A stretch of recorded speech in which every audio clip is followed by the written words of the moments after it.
ઐતિહાસિક ગુજરાતી ફિલ્મ કસુંબોના કલાકારો diamond city સુરતની મુલાકાતે આવ્યા.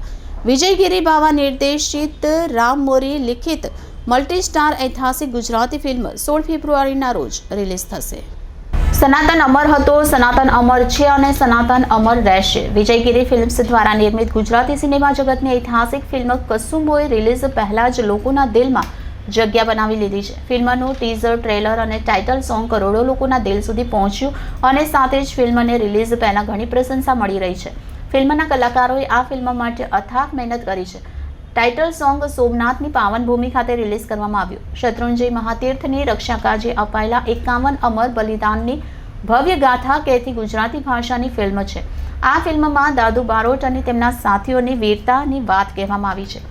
ઇતિહાસમાં ભૂલાઈ ગયેલા બારોટોના બલિદાનની આ કથા સત્ય ઘટના પ્રેરિત છે. કસુંબોના કલાકારો ધર્મેન્દ્ર ગોહિલ, દર્શન પંડ્યા, શ્રદ્ધા ડાંગર અને ચેતન ધાનાણીએ ડાયમંડ સિટી સુરતની મુલાકાત લીધી હતી અને પોતાની ફિલ્મ અંગે દિલ ખોલીને ચર્ચા કરી હતી.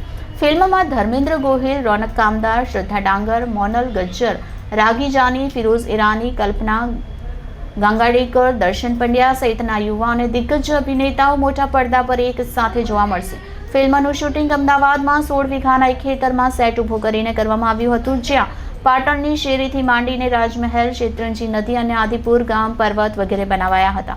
ફિલ્મનું ટાઇટલ રિલીઝ કરવાથી લઈ પાત્રોનો પરિચય આપતા પોસ્ટર્સ, ફિલ્મનું ટીઝર, એક સુંદર મજાનો ભક્તિભાવભર્યો માં ખોડિયારનો ગરબો, ફિલ્મનું ટ્રેલર અને ટાઇટલ સોંગ ખૂબ જ પ્રભાવિત કરે છે, જે સિને ઉત્સાહીઓ સાથે સાથે સામાન્ય દર્શકગણને આકર્ષવામાં સફળ થતી જણાય છે. આ ફિલ્મ 16 ફેબ્રુઆરીએ સિનેમાઘરોમાં રજૂ થઈ રહી છે.